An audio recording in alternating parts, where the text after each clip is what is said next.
Сегодня мы посмотрим на места мехвода и помощника мехвода в передней части корпуса.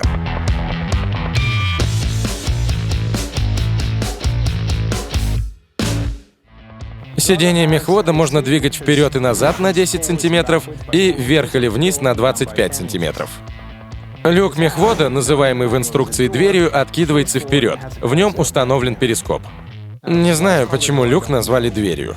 Я недавно смотрел инструкцию для шестиколесного грузовика М123.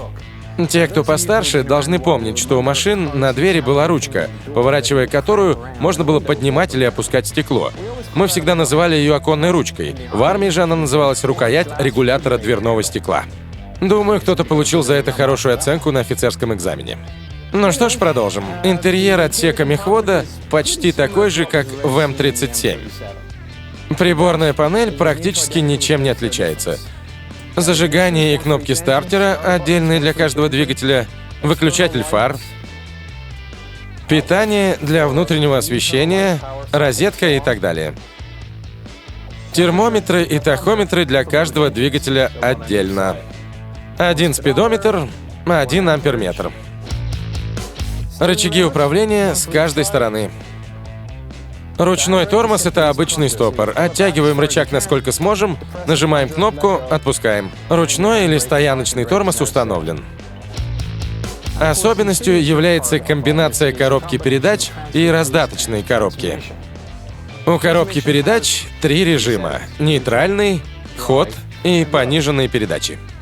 В режиме ход можно переключаться на все 4 передачи, на пониженных передачах только на первые 2.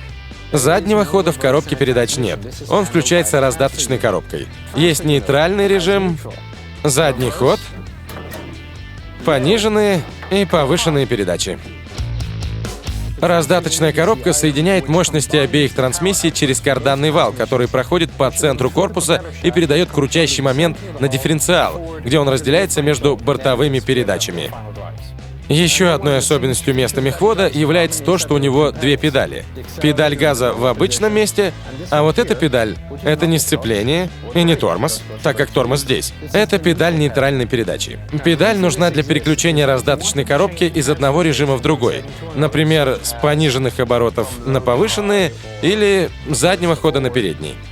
Для этого коробка передач должна быть в нейтральном положении, иначе шестерни просто будут стираться. Чтобы каждый раз не переключать коробку передач в нейтральное положение, потом раздаточную коробку и потом снова коробку передач, нужно просто нажать на педаль нейтральной передачи. Педаль принудительно переключает коробку передач в нейтральное положение. Затем нужно переключить раздаточную коробку, отпустить педаль нейтральной передачи, и тогда трансмиссия переключится на ту передачу, которую вы предварительно выставили. Гипотетически, если я хочу куда-нибудь поехать, то сначала мне нужно включить электропитание. Выключатель питания — это маленький красный переключатель за левым плечом. Переводим его в горизонтальное положение. Затем проверяем, чтобы был включен ручной тормоз. Раздаточная коробка и коробка передач должны быть в нейтральном положении. Согласно инструкции, раздаточная коробка должна быть выставлена в определенное положение, и двигатели нужно запускать одновременно. Не совсем понятно зачем, но лучше следовать инструкции в точности. Теперь нужно включить подачу топлива к двигателям. Справа находится выключатель топливного насоса. Можно выбрать, какой бак использовать. После этого включаем зажигание для первого двигателя и нажимаем на пуск.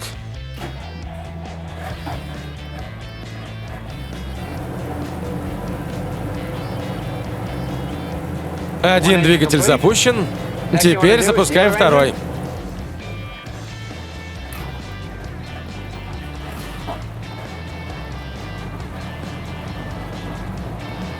Прибавим оборотов, чтобы разогреть его. Вскоре амперметр дернется, значит, генераторы заработали. Подождем секунд 30 и можно начинать движение. Так как танк в рабочем состоянии, давайте прокатимся. Сначала нам нужно переключить раздаточную коробку.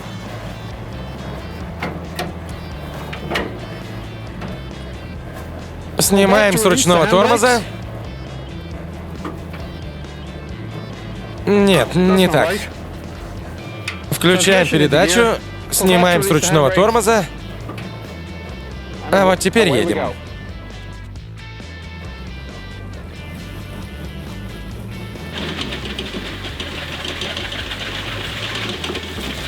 Управлять машиной очень просто. Чтобы избежать перегрева тормозов, притормаживаем резко и коротко. Инструкция говорит, что когда тормоза не используются, рычаги нужно полностью перевести вперед. Если нужно тормозить, тянем рычаг, нажимаем на кнопки, и это включит тормоза. Ладно, теперь я переключу раздаточную коробку. Нажимая на педаль нейтральной передачи, трансмиссия в нейтральном положении. Теперь я могу включить задний ход. Отпускаю педаль нейтральной передачи, и передача переключается. Сейчас у меня включен задний ход на раздаточной коробке и передний ход на коробке передач.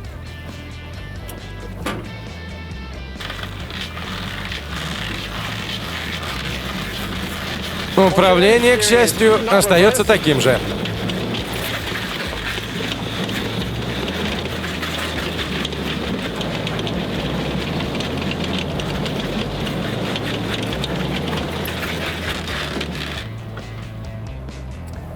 Так.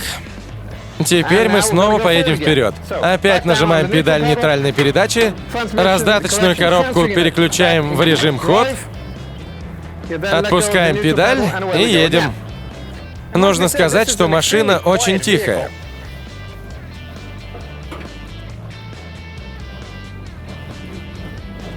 По сравнению со средним танком М4 Шерман, на этой машине можно подкрадываться к людям.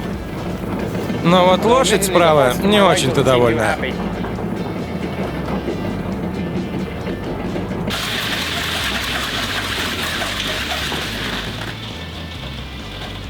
После остановки мы тянем рычаги, нажимаем на кнопки и включаем ручной тормоз. Спускаемся, выставляем нейтральную передачу на коробке передач и на раздаточной коробке. Даем двигателям остыть. Двигатели работают на холостых оборотах уже пару минут, так что можно считать, что они охладились. Теперь выключаем зажигание одного двигателя. Обороты левого двигателя упали. Теперь выключаем второе зажигание, и обороты правого двигателя тоже падают. Отключаем топливный насос, закрываем топливный клапан, ну и, наконец, выключаем общее электропитание. Всегда, абсолютно всегда выключайте электропитание. Нет ничего хуже, чем понять, что вы оставили питание включенным, и танк теперь не заводится. Любой, кто брал в прокат самолет, знает о подобной проблеме. Всегда выключайте питание. Вот и все. Последнее место в М24 — это походное место помощника мехвода. У него также есть боевая позиция в башне прямо за мной. Здесь нужно сделать оговорку. Согласно инструкции, экипаж может состоять из 5 человек, если добавить канонира, то есть, проще говоря, заряжающего. Я думаю, это вопрос экономии человеческих ресурсов. Зачем разведывательной машине, которая не предназначена для сражения, экипаж из 5 человек? Можно занять этих людей чем-то другим. Но в реальности 5-м членом экипажа часто становился какой-нибудь пехотинец, инженер или другой танкист, потерявший свой танк в битве. Так что и на место помощника мехвода, и на место заряжающего канонира всегда находились желающие. В походном положении для обзора у помощника мехвода есть перископ. Я подниму люк, чтобы перископ не мешал. Открываю защелку, тяну за рычаг, и оп, люк открывается, поворачивается, фиксируется он при помощи этой пружины.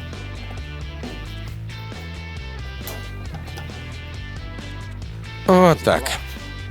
Впереди установлен пулемет калибра 7,62 с оригинальным фиксатором хода. Нажимаем вправо и освобождаем пулемет. Как видите, использовать прицел невозможно, поэтому стрелять приходится длинными очередями веером. У помощника мехвода должны быть трассировочные пули, чтобы через перископ можно было разглядеть, куда он стреляет. Педаль здесь только одна — акселератор. Педали нейтральной передачи нет. Сиденье регулируется только по высоте. Вперед-назад оно не двигается. А на тормозах даже нет фиксаторов. Но зато есть рычаги управления с обеих сторон. Вот и весь рассказ о М-24. Не думаю, что можно еще что-то показать, кроме введения огня боевыми снарядами по целям. М-24 Чаффи принимали участие также и в Корейской войне. Они стали первыми танками, добравшимися до Кореи. Один из танков М-24, называвшийся Rebels Roost, согласно отчетам, был первой машиной, вступившей в танковый бой. Ну а к 1953 году танку появилась замена — М-41, известный как Walker Bulldog. М-24 сняли с вооружения в США и отправили в разные уголки планеты, где они долгие годы состояли на службе у других стран. Этот танк нашли на полигоне в Норвегии в ужасном состоянии. Чтобы восстановить его, музеем американской армии была проделана колоссальная работа. Итак, это был М-24. Увидимся в следующей серии. Сейчас я задвину снаряд. Надеюсь, все будет хорошо.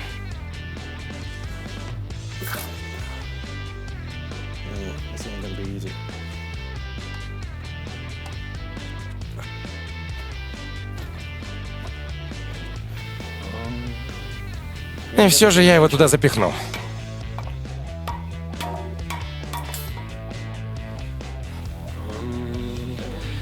Подозреваешь, что я потратил на это столько сил, потому что у снаряда какая-то неправильная гильза. Ну, да ради всего... Кажется, я понял, в чем дело. Гильза снаряда деформирована. А вот у этого есть что-то.